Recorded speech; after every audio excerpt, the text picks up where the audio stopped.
in the final part of the 12 Maidens.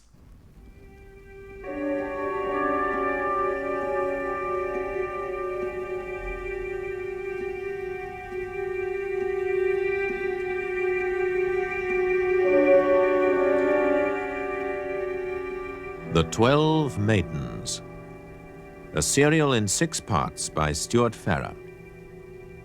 Part 6, The Final Round. Peter Brent and Sergeant Blake have accused Reuben Fairfax of being the leader of the Black Magic Coven, which has been trying to sabotage the Biodar project. Fairfax is still denying it when Susan Platt arrives, and Peter accuses her of being Fairfax's accomplice. Unfortunately, you must have shut your eyes at the critical moment. Your friend Reuben took his mask off. I expect he wanted to see properly. After all, it was the climax of the party. You nosy little bastard. Thank you for that admission. You know, it'd be fun to play along with Susan's story, see if we can make you believe she's a spy.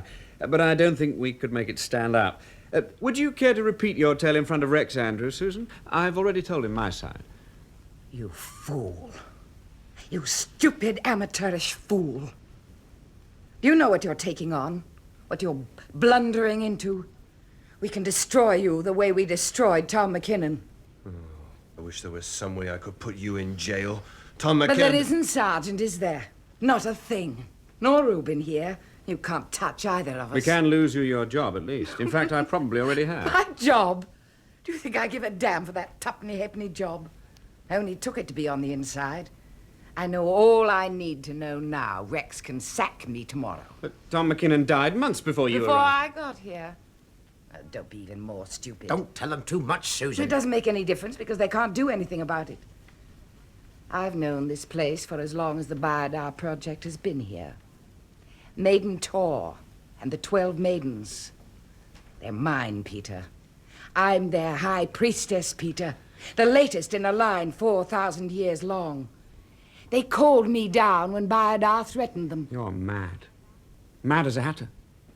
You think so? Then tell me how I walked into a job in security and then got posted down here out of the blue. Because of your psychical research background. Just like that. Oh, go away, you two. Go and play with your box of tricks. But stick to it. Lie low and don't meddle, and we'll leave you alone. Get in our way and you wonder what hits you. Do you understand me? Come on, George. Let's get out of this madhouse. My stomach's had enough.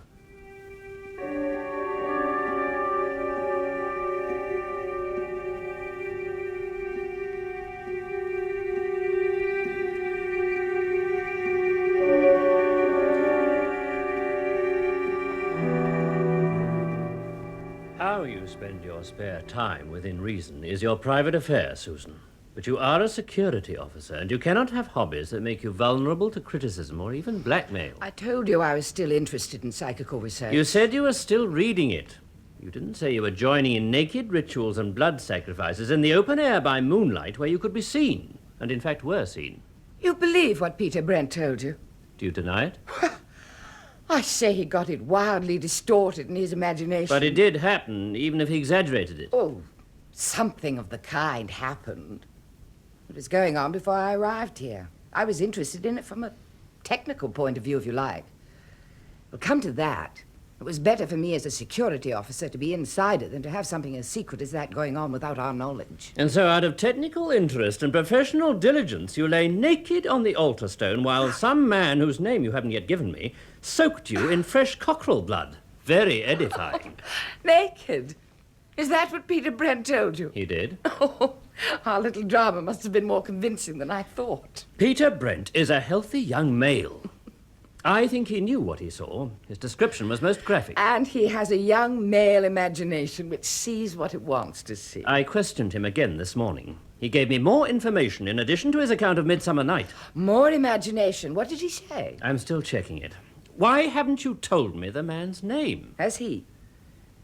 What is the man's name? This is my investigation. I'm not satisfied with your attitude to it, so I intend to safeguard it until it's completed. What is the man's name? I'm not going to tell you yet. Miss Platt, I am the senior security officer here, and you are under my command. I have no alternative but to suspend you from duty. You will not leave Bewley Towers until I give you permission. Mr. Andrews, who's going to stop me? Hmm? The guard commander is entitled to prevent anyone unauthorized from coming in. He is not entitled to stop any lawful resident from going out. The army don't station fools on a project like this. He'll know his rights and duties as well as I do. Are you challenging my authority? You can suspend me from duty and welcome. Most of it's a bore anyway. But if you try to stop me from going where I please, I'll have you in trouble. So now you're threatening me? Rex Andrews, you are a career security man. And a pretty pedestrian one at that. I don't give a damn whether I keep this job or lose it, but you care about yours. I have a lot more powerful friends than you have, so I advise you not to threaten me. And now, shall we play back the tape of this interview? Or shall I keep it for your powerful friends?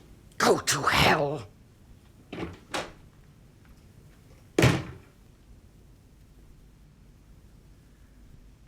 So it's all out in the open now.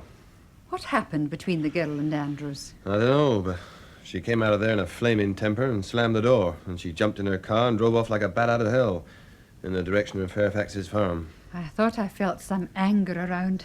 I've been on edge all day. What are you going to do? I think some restraining is called for. We must bind those two before they go berserk. Will you be seeing Margaret? Yeah. Ask her to come along this evening, would you?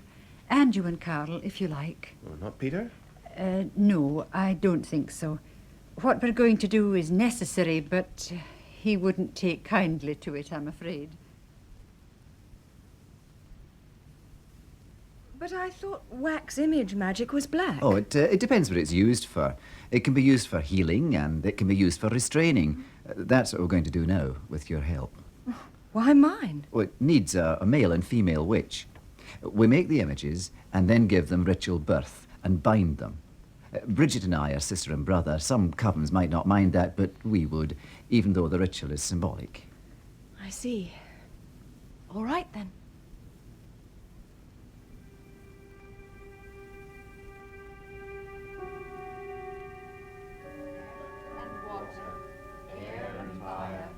Wand and pentacle and sword, work ye unto my desire, hearken ye unto my word. Cords and censers, scourge and knife, powers of the witch's blade, waken all ye unto life, come ye as the charge is made. Queen of heaven, queen of hell, horned hunter of the night, lend your power unto my spell, and work my will by magic right. By all the power of land and sea, by all the might of moon and sun, as I do will, so mote it be. Chant the spell, and be it done.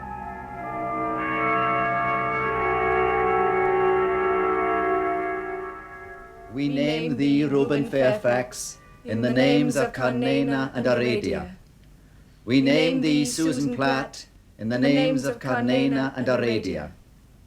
As we bind thee, we command that thou shalt be unable to do us harm, that thou shalt be powerless to injure any who are within this circle, nor our friend, Peter Brent, either now or after the circle is banished.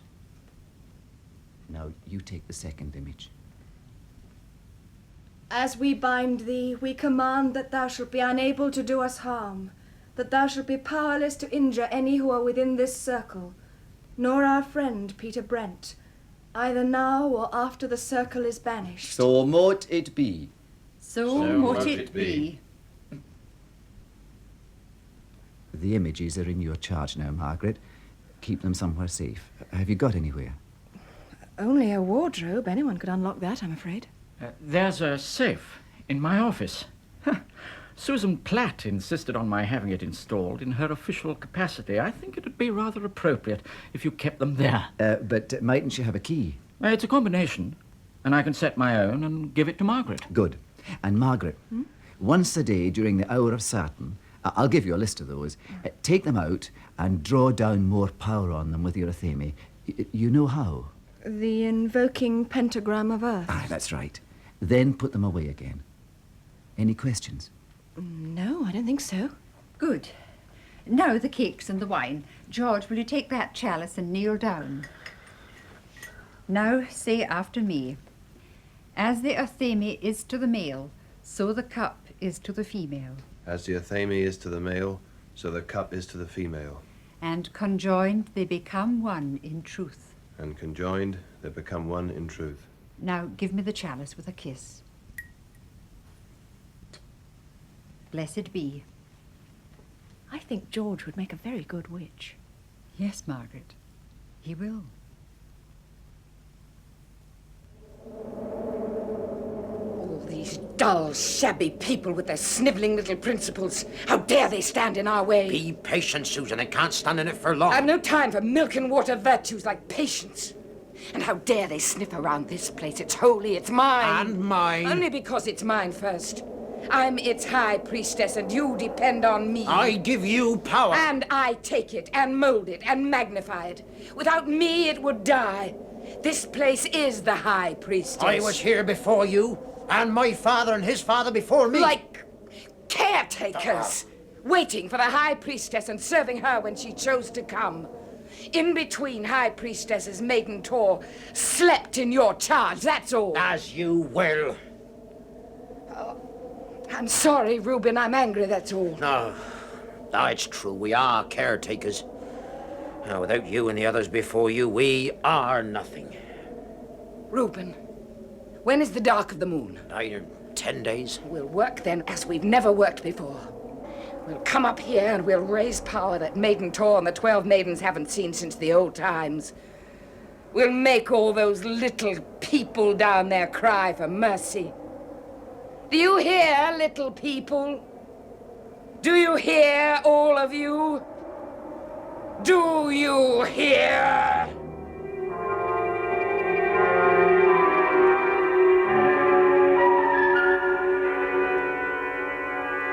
But I don't quite understand, Andrews. Why was it necessary to suspend her? She seems to have been under considerable strain, Professor. Overworking, I think. It's very difficult to stop her. Normally, I'd just have told her to take a week's rest or something. But she won't stop, and it would have meant a breakdown.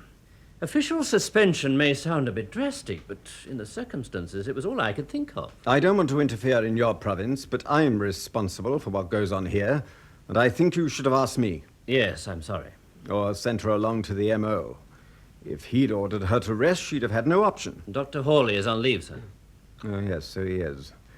Dr. Ewing, then. He's medically qualified, after all. For some reason, Miss Platt doesn't get on with Dr. Ewing. Really? But everyone gets on with Carl. Charming chap. Oh, I don't know. Women. Yes, Professor. I tell you, Andrews, I'd have an all-male staff if I could, cooks and all. Oh, except Margaret Govan. She's got discipline and she thinks like a man. Though I doubt if she'd take that as a compliment. On bearing 198. On range 2760. Angle minus 0.5. There she is. Sergeant Blake, you owe me 25 pence. That's a mare if ever I saw one. Well, I'll trust you. But I'm damned if I know how you can tell. Feminine intuition, George. Here you are. Thanks. Well, I think it's tea time. I think you're right. I'll tell you one thing. The way you can tell male from female on the Biodar breaks. Yeah? It's got better since you became a witch. I'm not just guessing. I've been keeping the score on the ones we've confirmed visually. Well, that ties in. As Carl says, the Biodar principal has a psychic link-up somewhere. Yeah, tell that to Peter. He knows, but he won't accept it. When's Bridget initiating you? Oh, in a fortnight's time. She wants to wait for the waxing moon. Then when they leave, we'll have our own coven down here, and you'll be my high priest. What? How about that? I'm sure Peter would rather it were you than anyone. That's nice of you, love, but it might not arise. Oh? Bridget and Donald are thinking of buying that cottage. Are they? They didn't tell me. Well, Bridget only decided last night. We were talking after Dr. Ewing drove you home. Bridget decided. Well, yes. George, you're blushing. Witches aren't supposed to be able to. You've got your old wives' tales mixed. It's crying they can't do. Oh, Hello. Managing all right without me? Oh, if anything, better. I'll fix you for that. Are you coming for tea, Maggie? Yeah. Oh, no. No, come along to Carl's office with me first. I've got something to show you.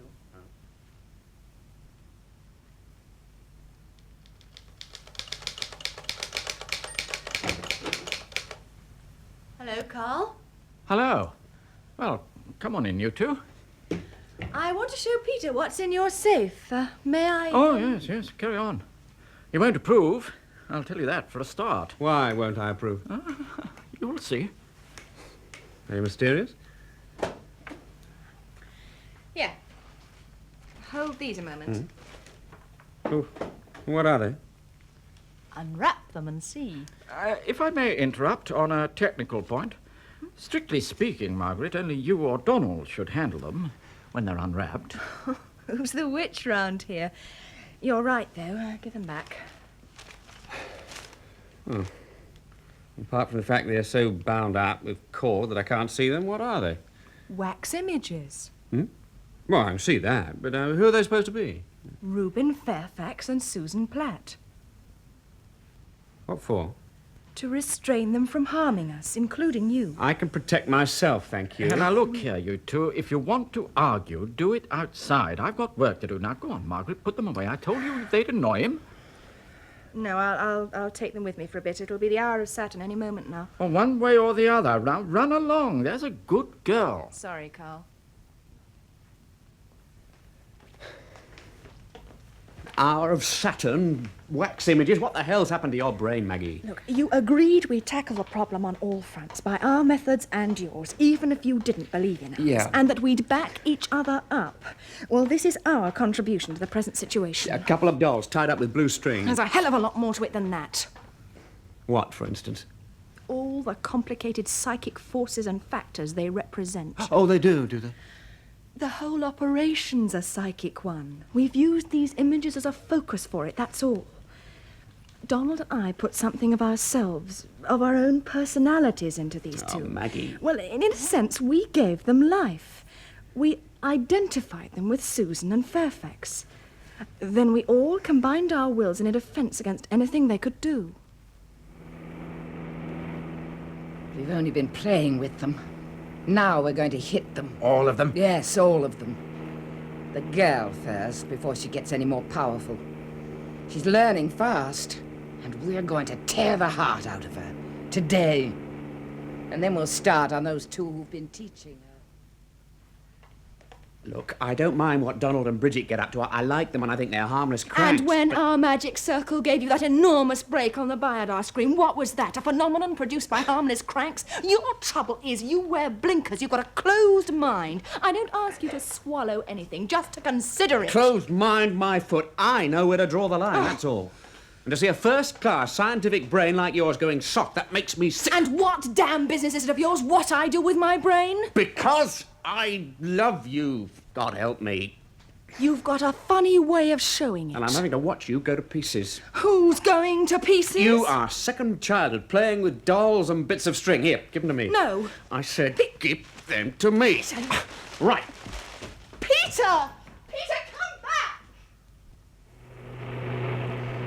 Can't you go any faster? I want to get there and lock the door and get my hands on that little bitch's image. And mine. Oh, yes, yours too. You and I, Reuben. We'll destroy her between us, inch by inch.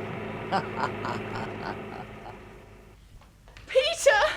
Peter, where are you?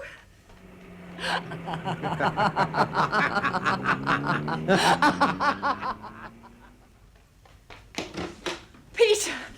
Peter, the images, what have you done with them? Where have you put them? Where they belong, in the bloody incinerator. No! Let them burn, do you hear? Let them burn.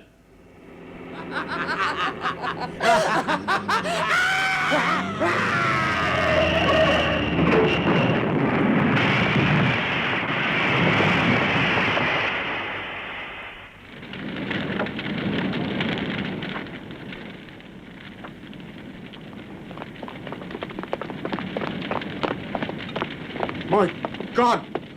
What a mess! Don't try it, Johnny. You can't help him. I must have been doing 60 or 70. Smack into a wall like that. Wouldn't know a thing. Poor devils. Poor ruddy devils.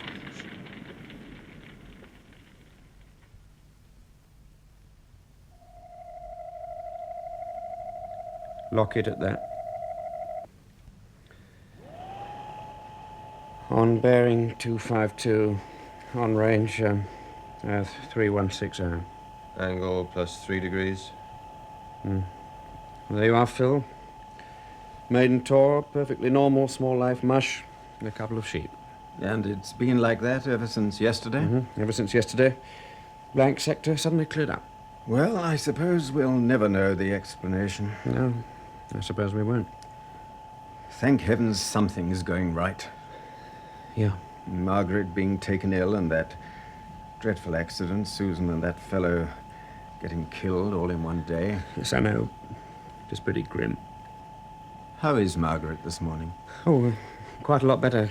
Carl tells me he's moved her out to those friends of his in Moor Cottage. That odd couple, the Williams? Yes, she gets on with them, and Carl thought it'd be more restful. Yes, probably. Well, I'll leave you to it. Andrews is trying to track down Susan Platt's family. She doesn't seem to have any. I hope she hasn't, sir. It'll be better that way. You have a point there, Sergeant. Snap out of it, Peter. It's no good going around looking like the end of the world. She won't even see me, George. She will. Give her time. You could hardly blame her if she didn't. I don't blame you, Peter. You acted according to your lights. You weren't to know. Tell that to Margaret. I already have. I know those two are no loss, but all the same, she thinks I killed them. They killed themselves. I told her that, too. Killed themselves? How so? By making themselves channels for evil. We had every right to defend ourselves against them in our own way. And you had every right to try to rescue Margaret from what you regarded as mumbo-jumbo. They died because they'd made themselves vulnerable. I'm sorry, Bridget, but my trouble is I'm still not convinced it isn't mumbo-jumbo. Then it was a pretty nasty coincidence what happened yesterday. That's just what I think it was, a pretty nasty coincidence. But Margaret doesn't, and, oh, she'll never forgive me. You want to bet? There. You see? George thinks she will, and George is clairvoyant. And I'm supposed to believe that, too.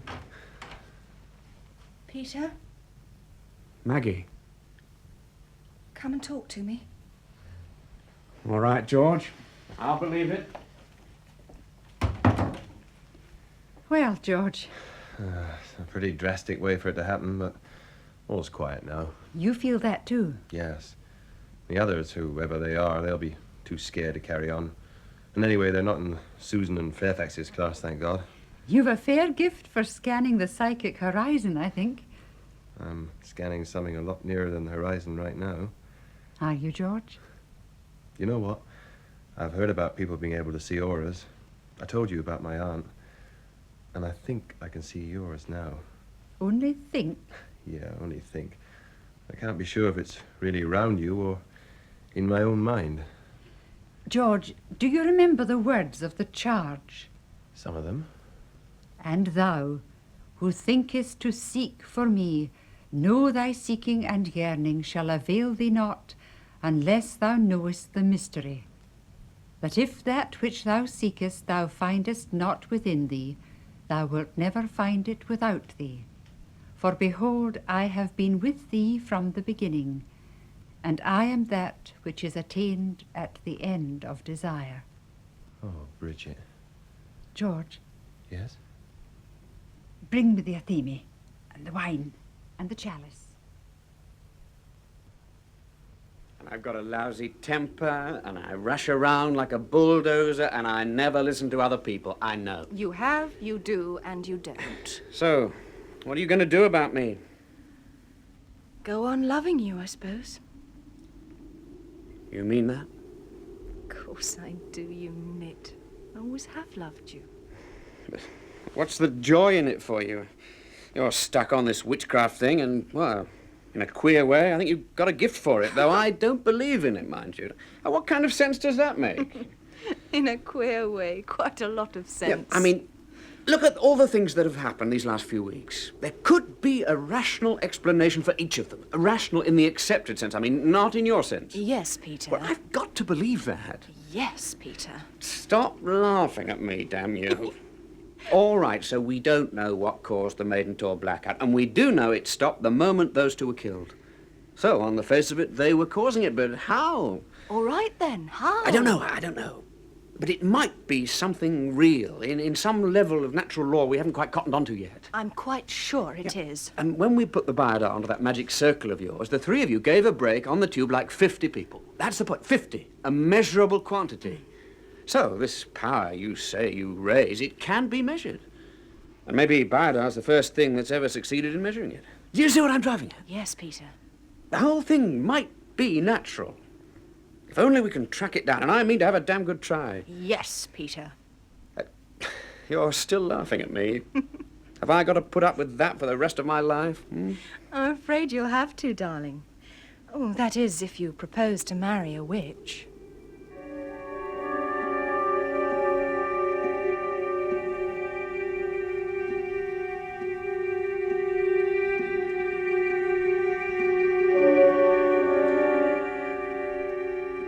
That was the final episode of The 12 Maidens by Stewart Farrar.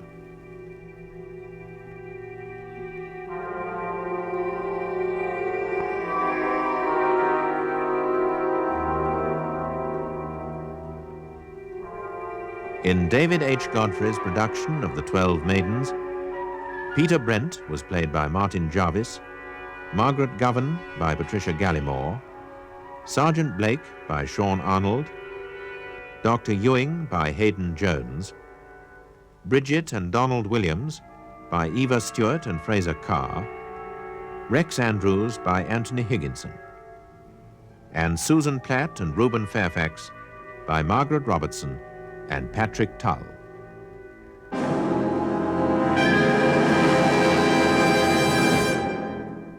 And as that was the final part of The 12 Maidens, at the same time next week, we'll have Wally K. Daly's tale of an alien takeover for you in The Silent Scream. And I'm afraid it's once again time for me to pull down the shutters on the dimension for another week. But have no fear. Actually, no, have some fear, because next weekend we have a truly terrifying pair of offerings for you, starting with a supernatural thriller about a recurring nightmare in And When You Sleep You Remind Me of the Dead, followed by M.R. James' classic chilling ghost story Lost Hearts, read for us by the one and only Peter Cushing. So that's going to scare the pants off us, isn't it? So maybe wear extra pants for that. But until then, this is me, Dan Mersch, saying bye for now. You are leaving the seventh dimension on BBC Radio 4.